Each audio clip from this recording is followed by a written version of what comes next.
Hai cuy, lu pernah nggak ngerasa ada cerita yang sebenarnya tuh nggak pengen diceritain ulang, tapi entah kenapa malah bisa nyampe ke lo?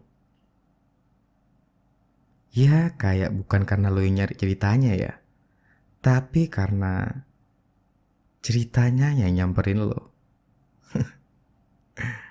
Gue sih ngerasa gitu pas pertama kali denger cerita ini cuy. Dan sebelum gue lanjutin ceritanya ya, gue ini mau jujur dulu. Ini nih bukan cerita yang bakalan bikin lu teriak. Dan bukan pula cerita yang bakalan bisa bikin lu lompat dari kursi lo. Tapi cuy, ini cerita yang pelan-pelan bikin lu ngerasa ada yang merhatiin. Gue dapat cerita ini cuy dari seseorang yang gue kenal. Orang ini tuh bukan paranormal, bukan dukun, bukan pula orang-orang yang doyan cerita horor. Dia itu cuman orang yang kerjanya tuh di bagian arsip. Ada sebuah kaset video.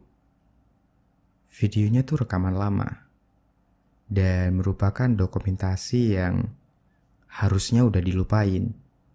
Dan waktu itu, persis waktu kita tuh lagi nongkrong. Dan tiba-tiba, dia tuh nyeletuk gini cuy. Bro, lu tahu nggak? Ada dokumenter yang belum pernah selesai. Bukan karena kehabisan dana, tapi karena orang ini hilang. Gue sama teman-teman gue waktu itu tuh cuman ketawa.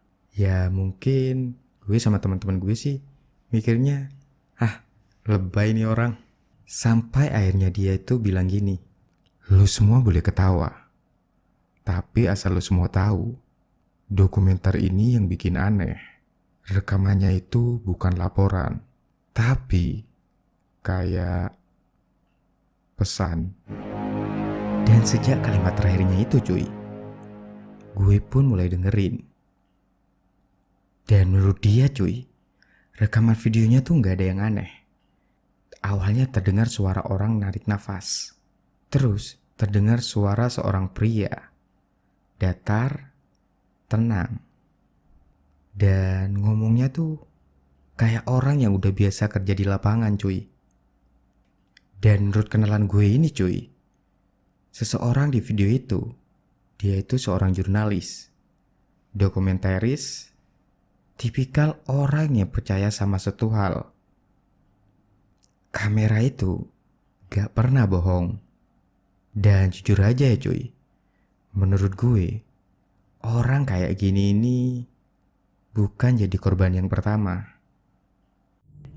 Kasus yang dia tangani awalnya tuh receh banget cuy. Sebuah apartemen tua dan tetangganya itu dengar suara bayi nangis.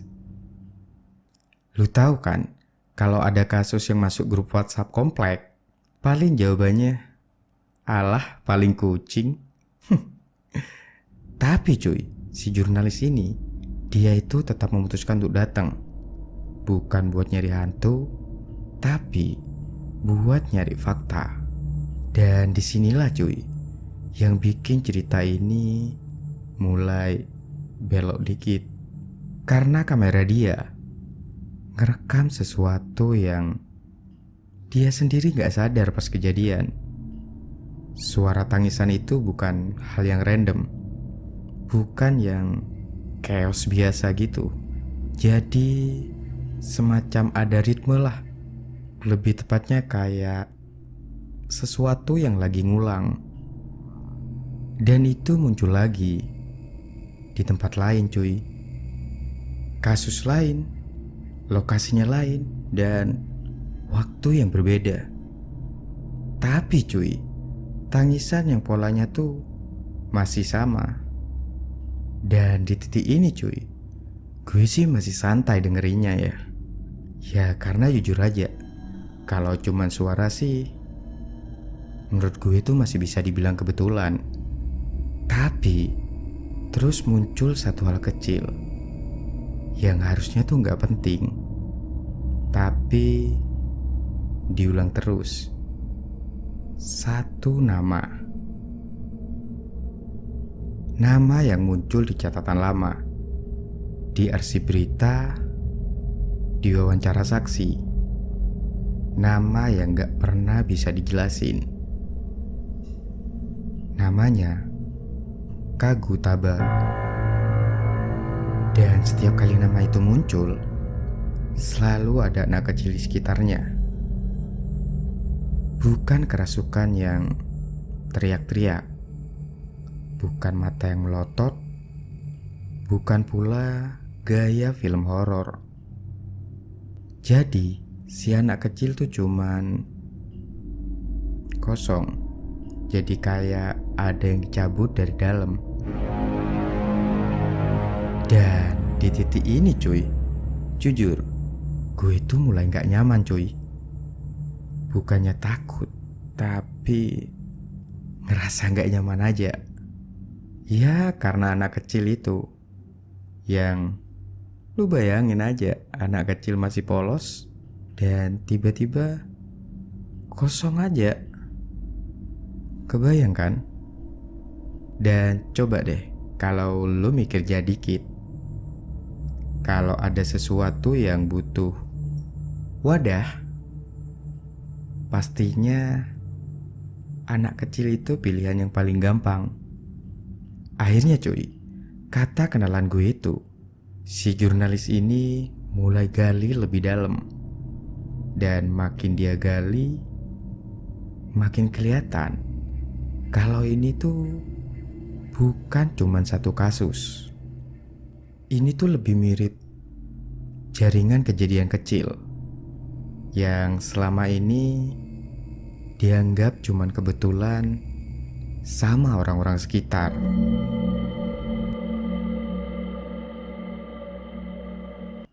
Sampai pada akhirnya cuy, si jurnalis ini nemuin satu desa. Desa yang amat sangat terpencil, yang aksesnya aja tuh susah. Orang-orangnya pada tertutup.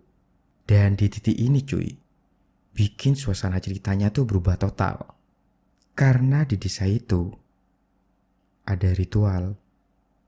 Bukan ritual buat manggil setan, bukan buat minta kekayaan ataupun pesugihan.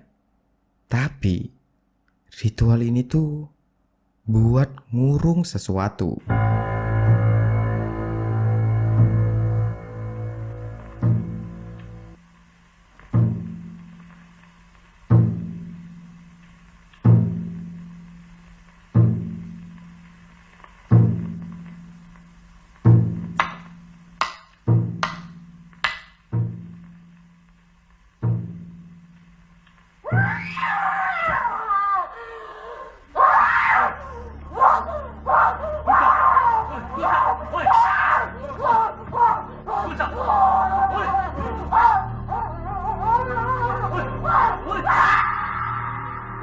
Mereka itu gak nyembah sesuatu itu. Mereka cuman takut. Dan ritual itu cuy dihentikan. Kenapa ritualnya dihentikan? Ternyata bukan karena ritualnya berhasil, tapi karena dianggap kuno dan dianggap hanya mitos. Dan sejak itu cuy, kejadian-kejadian kecil mulai terjadi. Kayak bendungan retak halus, Bendungannya tuh nggak jebol langsung, tapi cukup buat ngerembes. Dan di rekaman-rekaman setelahnya cuy, si jurnalis ini mulai berubah. Bukan jadi gila, bukan histeris, tapi lebih ke obsesif. Kameranya itu cuy, harus nyala terus. Dan dia pun mulai ngerekam hal-hal gak penting. Entah itu lorong kosong, entah itu sudut ruangan, dan kadang pula cuman suara angin. Jadi cuy, si jurnalis ini tuh ngerasa kayak dia tuh takut kalau kameranya mati. Dia tuh bakal kehilangan sesuatu. Dan yang waktu itu bikin gue merinding cuy, kata kenalan gue cuy.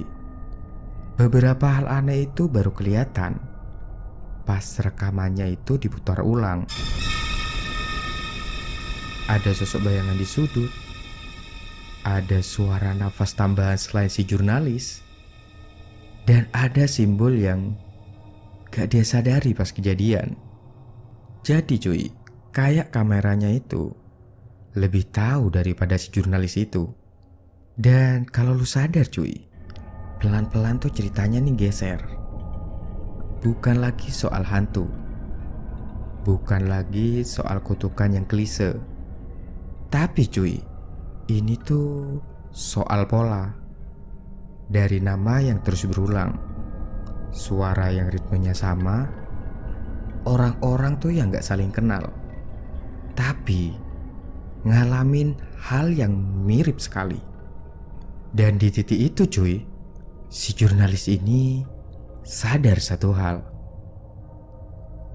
Kutukan ini gak nyerang orang jahat, gak nyerang orang yang salah.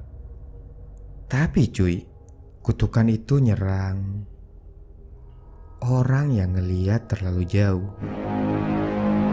Orang yang coba ngerti, orang yang coba nyambungin titik-titik pola. Dan di sini cuy, gue tuh sempat berhenti buat dengerin sebentar. Karena ya jujur aja ya cuy, posisi kita ini sebagai pendengar ini mirip. Kita tuh gak ada di lokasi, kita cuma denger, cuma nyimak. Tapi kita ini juga ikut nyambungin titik-titik pola tersebut. Dan itu menurut gue sih posisi paling rawan ya. Dan menurut kenalan gue ini cuy, rekaman terakhirnya itu pendek, gak dramatis, cuman sunyi. Dan rekamannya pun selesai, gak ada penjelasan, gak ada epilog.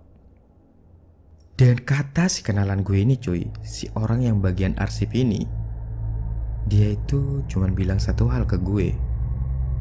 Rekaman dokumenter ini dirilis sebagai film, biar orang nganggapnya cuma fiksi. Dan mungkin cuy, itu cara paling aman buat nyimpen cerita kayak gini. Ya karena kalau dibilang dokumenter, ceritanya itu terlalu banyak yang nyambung.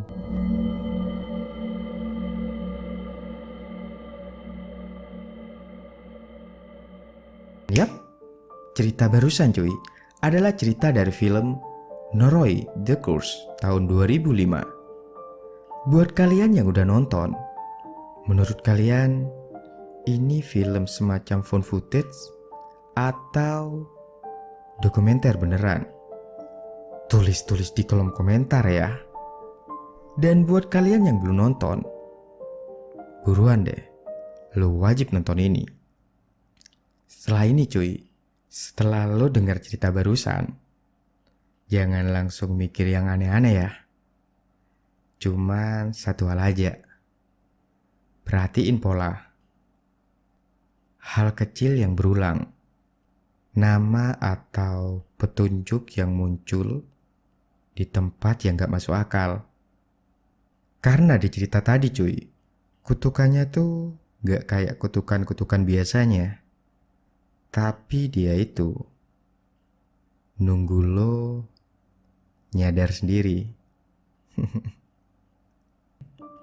Sebelum berpisah, jangan lupa like dan share video ini.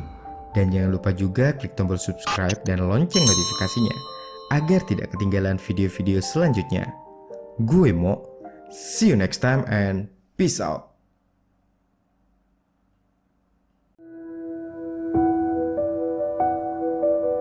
Shadows crawl